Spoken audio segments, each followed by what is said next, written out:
পশ্চিমবঙ্গে ইতিমধ্যে এসআইআর ঘোষণা করা হয়ে গিয়েছে। আর এই এসআইআর নিয়ে এবার মামলার আবেদন কলকাতা হাইকোর্টে। মামলা দায়েরের অনুমতি চেয়ে ভারপ্রাপ্ত প্রধান বিচারপতির দৃষ্টি আকর্ষণ। গত সোমবার বাংলায় এসআইআর ঘোষণা করেছে নির্বাচন কমিশন। ইতিমধ্যেই শুরু হয়ে গিয়েছে প্রক্রিয়া। আম জনতার মনে হাজার হাজার প্রশ্ন। মামলা দায়েরের অনুমতি প্রধান বিচারপতি সুজয় পাল ও বিচারপতি স্মিতা দাসদের ডিভিশন বেঞ্চের। মামলাকারী এসআইআর নিয়ে একাধিক দাবি করেছেন।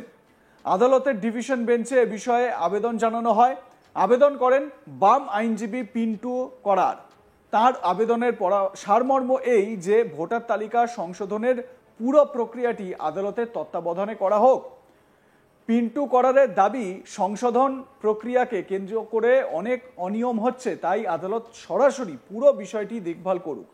একই সঙ্গে তিনি আরও বেশ কিছু দাবি জানিয়েছেন।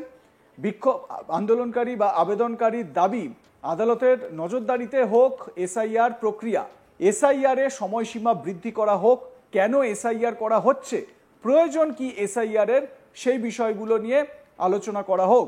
বিস্তারিতভাবে আদালতের কাছে জানাক জাতীয় নির্বাচন কমিশন। 2002 এর ভোটার তালিকা সম্পূর্ণভাবে প্রকাশ করুক জাতীয় নির্বাচন কমিশন। রাজ্যে স্পেশাল ইন্টেন্সিভ রিভিশন বা এসআইআর সংক্রান্ত কাজ শুরু হয়ে গেছে। আগামী 4 নভেম্বর থেকে বাড়ি বাড়ি এনুমারেশন ফর্ম নিয়ে যাবেন বিএলওরা। কিন্তু তার আগেই কলকাতা হাইকোর্টের দৃষ্টি আকর্ষণ করা হলো এসআইআর নিয়ে। 31 জানুয়ারি সময়সীমা বাড়ানো হোক, পাশাপাশি আদালতের তত্ত্বাবধানে এসআইআর এর আবেদন আইনজীবীর। এ বিষয়ে আইনজীবী সব্যসাচী চ্যাটার্জি কি বলেছেন শোনাবো আপনাদের তাঁর বক্তব্য, শুনুন। সরকারকে ওইদিকে রিফিউজ রেজিস্ট্রেশনের কাজ এবং সঙ্গে সঙ্গে ভোটার তালিকা তৈরির কাজ একসাথে করতে হচ্ছিল, এবং তার ভিত্তিতেই কিন্তু ভারতের প্রথম নির্বাচনের যে বেসিস সেটা কিন্তু তৈরি হয়েছিল, এবং যা আজ পর্যন্ত আমাদের যে ভারতের গণতন্ত্র, যে গণতন্ত্রের ভিত্তি যেটাকে নিয়ে আমরা গর্ব করি, তার ভিত্তি তৈরি হয়েছিল। আমরা জানতে চাই এসআইআর এর কারণটা কি, কি কারণে পশ্চিমবাংলায় এসআইআর করা হচ্ছে। দেখুন, এই কারণে নয় যে কারণটা কেউ একজন বলে দিলেন, কারণ আমি তো আমার মতন অ্যাজাম্পশন করবো। আমি বলতে পারি যে এটা অনুপ্রবেশ রুখতে হচ্ছে, উনি বলে দিতে পারেন এটা ভোটার লিস্টকে আরো পিউরিফাই করার জন্য হচ্ছে, তিনি বলে দিতে পারেন এটা করার অন্য কোনো কারণ। We want to know the actual reason why election commission of India has decided to start SIR in 2025। তার কারণ কি আমরা রিজন জানতে চাইছি। কারণ রিপ্রেজেন্টেশন অফ পিপলস অ্যাক্ট, জনপ্রতিনিধিত্বমূলক আইনের আমাদের যে 21 নম্বর ধারা আছে, সেই 21 নম্বর ধারায় যেখানে এসআইআর এর কথা বলা আছে, সেখানে বলা আছে যে এসআইআর তারা করতে পারেন যে কোনো সময়ে, প্রোভাইডেড তারা কারণ দেখাবেন, কারণ জানাবেন। এই কারণটা কি ওই ডকুমেন্টের মধ্যে এক্সপ্লিসিটলি আমরা কিছু দেখতে পাইনি। ইলেকশন কমিশন সেটা জানিয়ে দিন, কারণ তাহলে মানুষের মধ্যে থেকে অনেক কনফিউশন দূর হয়ে যাবে। মানুষের মধ্যে কনফিউশন তো হচ্ছে এসআইআর এর ফলে কি ঘটবে, এটা কোথায় টাচ করবে, কোন অধিকার হরণ করবে, এই জায়গায়। মোরওভার আমরা যেটা চাইছি যে এসআইআর প্রক্রিয়াতে ডেট রেজিস্ট্রেশনের যে খাতা, সেই খাতাকে ব্যবহার করা হোক। অন্ততপক্ষে এটা হলে যে একমাত্র ইনুমারেটররা যাচ্ছেন, তারা করছেন, তার সঙ্গে সঙ্গে সরকারি ডেটা, সেই ডেটার ব্যবহার করে, কারণ বহু ক্ষেত্রে ডকুমেন্টস না পেলে কোনো মৃত ব্যক্তির নাম কাটার ক্ষেত্রে সমস্যা থাকবে, বিশেষত পশ্চিমবঙ্গের মতো রাজ্য যেখানে বিভিন্ন জায়গায় অভিযোগ আছে শাসক দল ভুয়ো ভোটারের নাম রেখে দিচ্ছেন, এবং যেটা তারা মিসইউজ করেন বিভিন্ন নির্বাচনের সময় বিভিন্ন জায়গায়। প্রতি বুথে যদি 10টা 12টা করে এরকম নাম থাকে, তাহলে সংখ্যাটা অনেক হয়ে যায় এবং ভোটকে ইনফ্লুয়েন্স করার একটা সম্ভাবনা থাকে। আমার সহকর্মী মানস নস্কর এ বিষয়ে তার প্রতিবেদনে কি জানাচ্ছেন শুনে নেওয়া যাক। রাজ্যে শুরু হওয়া এসআইআর প্রক্রিয়া নিয়ে এবার কলকাতা হাইকোর্টে দায়ের হলো জনস্বার্থ মামলা। মামলাকারী পিন্টু কারার নামে কলকাতা হাইকোর্টের এক আইনজীবী, তিনি মামলা দায়ের করেছেন। মামলায় বক্তব্য, একটিও বৈধ ভোটার যেন এসআইআর প্রক্রিয়া থেকে বাদ না যায় এবং আদালতের তত্ত্বাবধানে এই এসআইআর প্রক্রিয়া করা হোক। পাশাপাশি 2002 সালের যে ভোটার তালিকা, সেই তালিকা অবিলম্বে প্রকাশ করা হোক, সম্পূর্ণ তালিকা। তাহলে পুরো বিষয়টি সাধারণ লোকের কাছে পরিষ্কার হবে বলে আইনজীবীর বক্তব্য। যদিও বিচারপতি সুজয় পাল ও বিচারপতি স্মিতা দাসদের ডিভিশন বেঞ্চ জানিয়েছে যে এই বিষয়ে মামলা দায়ের করার জন্য অনুমতি নেওয়ার কোনো প্রয়োজন নেই। মামলাকারীরা চাইলে মামলা ফাইল করতে পারে বা দাখিল করতে পারে। মামলা যেরকম ভাবে তালিকায় আসবে, তবে সম্ভবত আগামী সপ্তাহে এই বিষয়ে শুনানি করতে পারে আদালত বলে আমরা আদালত সূত্রে জানতে পাচ্ছি।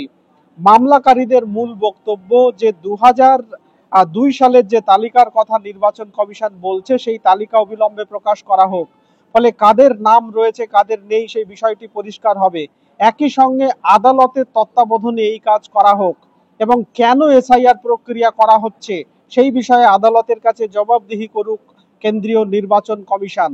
পাশাপাশি এসআইআর প্রক্রিয়ার নামে যেন আতঙ্ক না ছড়ানো হয় বা নির্বাচন কমিশন যেন এসআইআর প্রক্রিয়া এবং এনআরসি কে গুলিয়ে না দেন এবং একজনও বৈধ ভোটার যেন এই প্রক্রিয়া থেকে বাদ না যায় তা সুনিশ্চিত করতে হবে। এরকম একাধিক আবেদন নিয়ে কলকাতা হাইকোর্টে দায়ের হয়েছে জনস্বার্থ মামলা।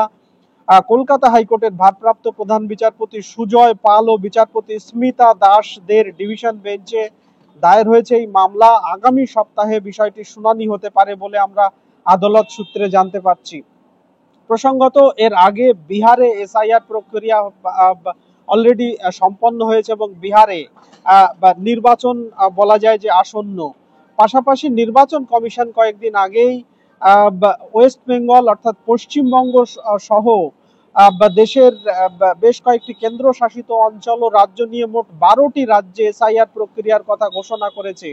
পশ্চিমবঙ্গে 31 জানুয়ারি পর্যন্ত এই প্রক্রিয়া চলবে। 4 তারিখ থেকে বা 4 নভেম্বর থেকে বাড়ি বাড়ি গিয়ে বিএলও অফিসার যারা নিযুক্ত হয়েছেন তারা এনুমারেশন ফর্ম প্রত্যেক বাসিন্দার বাড়িতে গিয়ে দিয়ে আসবেন। তারপরে সেই ফর্ম ভরার পর তারা ফের গিয়ে সেই ফর্ম সংগ্রহ করবেন এবং এই প্রক্রিয়া পুরো সম্পন্ন হতে 31 জানুয়ারি পর্যন্ত সময়সীমা ধার্য করা হয়েছে।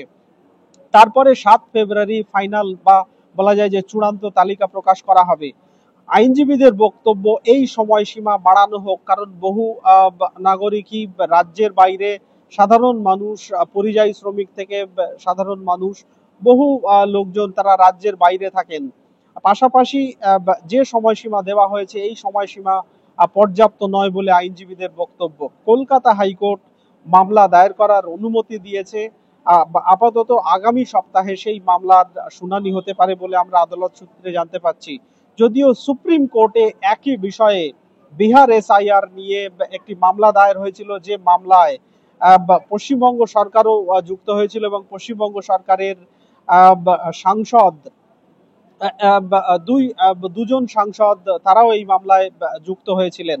আপাতত দেখার কলকাতা হাইকোর্ট এই মামলা গ্রহণ করে কিনা, নাকি সুপ্রিম কোর্টে এই মামলা যেহেতু বিচারাধীন রয়েছে একই বিষয়ে মামলা সুপ্রিম কোর্টে যায় কিনা সেদিকে আমাদের নজর থাকবে। লাইক কমেন্ট শেয়ার করতে ভুলবেন না। দেখতে থাকুন আজ তাক বাংলা। সাবস্ক্রাইব করুন আমাদের ইউটিউব চ্যানেলটি, বেল আইকন প্রেস করুন নোটিফিকেশন পেতে।